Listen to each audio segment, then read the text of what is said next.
Maurice Jones-Drew played for the Jags. He now works for the Rams as their radio analyst, NFL Network analyst. You can catch him. That'll be coming up on NFL Game Day kickoff Friday at 1 Eastern. Dolphins-Jets Black Friday game at 3 Eastern on Prime Video. And Mojo joins us on the program. No Thanksgiving Day game in your career, huh? No, not at all. Which I think was nice, to be honest with you.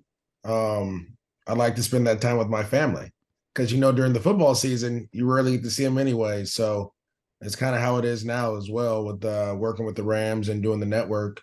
I get only like Tuesdays and Wednesdays off and some Fridays. So yeah, it's okay. I'll sit down and watch football those days. What about Christmas? Did you play on Christmas? I played on Christmas. I played on New Year's. But Thanksgiving, no. Especially being in Florida, being from California, my whole family would fly out to Jacksonville. So my grandma would start cooking with my wife and my mom, and then they would come home from practice early that morning and stuff my face. Let's look at the games coming up here. I don't know what point of the season do you go, okay, now I've figured out this team. Like, do you know who the Cowboys and the Dolphins are right now?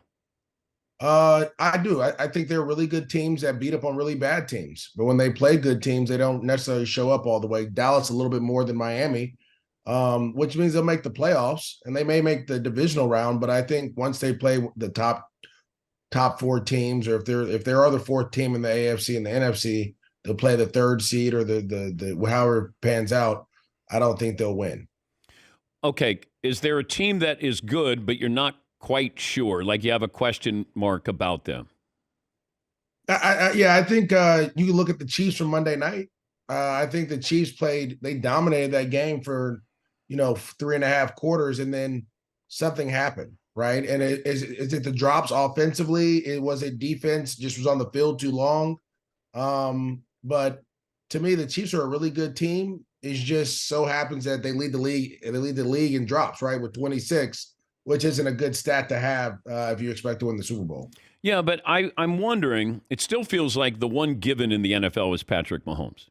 Out of all of the players, you still go back to, well, it is Patrick Mahomes. I don't know if we say that about any other player in the NFL. I think Lamar Jackson is in that. I know last year he missed a lot of games towards the end of the year, but he's not a good playoff performer, at least so far. Well, I think we'll see how good he is this year, because the last couple of years, every year he was, before last year, he got him to the wild card, he got him to the divisional. Then it was supposed to be the AFC Championship game, and he missed. I think this year, depending on how it pans out, because the Chiefs are now the 2 seed, which is going to be the first time since Patrick Mahomes taken over. If they don't get the 1 seed, this will be the first time ever he hasn't been the 1 seed in the AFC. That they may have to go through another city to go to the Super Bowl. It may be the reason that, the Baltimore Ravens get that opportunity to go. You got a good handle on how good Jacksonville is? I do. I think the Jags are a lot better than what people think. I think they're not ready for the upper echelon yet of, the Niners or the Eagles or the Chiefs. I think they're right there on the cusp, and they have to continue to get better. But I think that they're playing so well right now. This game this week is going to be a game that they have to win. One, because you can't get swept by Houston in the NFL, but 2, you gotta make sure that you win the AFC South, so that you do get a home game in Jacksonville, so that you don't have to go on the road every time and have to be road warriors. So this is going to be a huge game. And the last time they played the Texans, I think they lost 37-14 at home. So now you got to go to Houston, and this is one of those games where even when I was in the league, no matter how good Houston was or how bad we were, this is always a tough game for us. So it's just something about that Houston Texans, Jacksonville Jaguars rivalry that you're going to need. And this team has I believe the Jags are the most complete, talented team. They just have to put it all together in a game. They haven't done that yet. Wait, in the league, they're the most complete team? Oh, I think they have 3 receivers. They have a tight end. They have a runner. They have multiple linemen that can step in. They actually traded for another really good lineman from Minnesota. Defensively, they have pass rushers. They have interior guys. They have secondary linemen. They have corners and safeties who can cover. It's just about them putting it all together. They have one of the best kickers in the NFL and McManus, right? So they have a roster that's ready to go, but they're young. And so this is where it gets like tricky. They're a young team, how do you continue to grow and push them forward? And this is going to be one of those stepping stones they have to take throughout the course of the season to get to where they want to get to. He's Maurice Jones-Drew, NFL Network analyst, also the radio analyst for the Rams. I want to play something that Tom Brady said to Stephen A. Smith, and I want you to tell me what you think who is he directing this to? I think there's a lot of mediocrity in today's NFL. Yeah. I don't see the excellence that I saw in the past. I think the coaching isn't as good as it was. I don't think the development of young players is as good as it was. The rules have allowed a lot of bad habits to get into the actual performance of the game. So I just think the product, in my opinion, is less than what it's been. Who's he sending that message to? I think he's sitting that to offensive coaches. I completely agree. So many times it's always about who has the coolest design and who can motion and shift and do all this stuff to confuse people.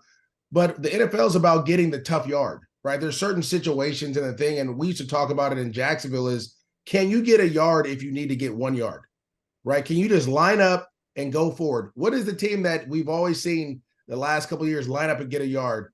What team would you think that would be? The Eagles. The Eagles, right? And every time this game comes down to a 4th and 1 or a situation on the goal line, the Eagles are going to get that yard. They're almost automatically going to get that yard. And so that's why they continue to beat teams up. Yes, they have some fancy stuff and some different things, but when it's 3rd and 1, I see teams do fly sweeps, or I see teams do a motion and play action and all this stuff, and it takes too long to develop.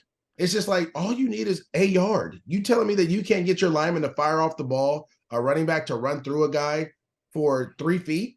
You can't get 3 feet. And so I think the league has gotten, I think with the rules, I think with kind of this young geniuses or these young OCs who are trying to become head coaches, they've lost the essence of just having a tough team to be able to get 1 yard if you need to. And when that comes back, I think Tom is right. When that comes back, you'll start to see the other guys develop the young players. But right now, it's less about developing and more about your schematics. And I'm a big believer in this about the players and not the scheme. I mean, the old adage is it's about the Jimmy and Joes, not the X's and O's. Right now in the NFL, it's about the X's and O's. And you're seeing a lot of players really not be developed the way they should be. Do you think the brotherly shove is going to stay in the game? Yeah, why wouldn't it? I mean, it's a quarterback sneak. Everybody runs it. Everybody has the chance to execute it. It's just that Philly has a quarterback that squats 700 pounds, and they have a lineman that can literally push you off the ball. And it's on you to stop it. I always say, just don't let them get to this, 4th and 2 or 3rd and 1, so you don't have to worry about it. The Barry Sanders documentary drops this week. When I say the name Barry Sanders, what comes to mind? To me, he's the quintessential running back for me, right? Smaller guy, very quick, complete opposite personality though. And I think you'll see his work ethic and how he worked and trained. I was actually coached by Sylvester Croom, who coached him when he was in Detroit. And to hear some of the stories of his work ethic, and there was a story that Croom had told us that he had got caught one time and his teammates ragged him so bad that every day after that, he ran 10 110s, full speed before or after practice, and he never got caught again, right? And that's kind of the thing. When you got to think of NFL practice is one of the most exhausting. You're flying around mentally, physically doing things, and for him to go and take 10 110s just so that he doesn't get caught again shows you the mindset that he had. On top of had some of the best moves in the game. And played on a team, really was that team that went to the playoffs in '91. He was the piece to go. And then when he left, Detroit went through this stretch where they haven't been to the playoffs in 30 years or something like that, or 20 years it might have been. And now it's good to see them going back to kind of their roots of running the football and being physical.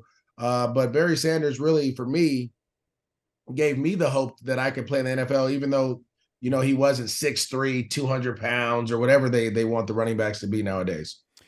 But some of it is so instinctual. I don't know what that feeling's like when you get through a hole, and then what do you think in the moment when you're running through that hole? Because with Barry, I don't know if he thought as much as he just, it's just God-given. But can you put us in a running back's head?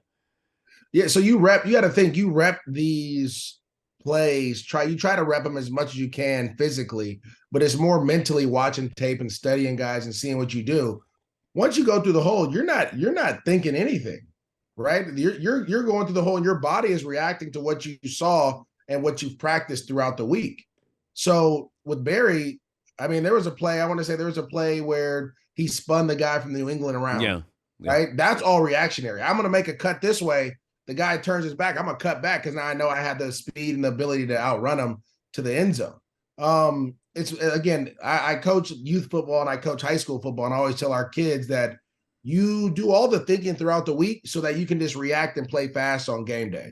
That's all you want to do is just react and let your body and your natural instincts play fast, because you've already done these plays, hundreds of times throughout the week. And when you watch Barry, the move he made on John Lynch in the open field, insane, right? But that is God-given ability, and that's him preparing to be one-on-one with guys multiple times. Great to talk to you. Happy Thanksgiving. Thanks for joining us. Hey, you're the only person that'll get me up on my off day at 7:00 in the morning. So happy Thanksgiving, and hopefully I get to see you at the Super Bowl this year, and I can hug you, give you a big hug. Thank you, Mojo. Good to talk to you. Maurice Jones-Drew, NFL Network analyst, and also works for the Rams, and he'll be working Black Friday. They got the Jets and the Dolphins.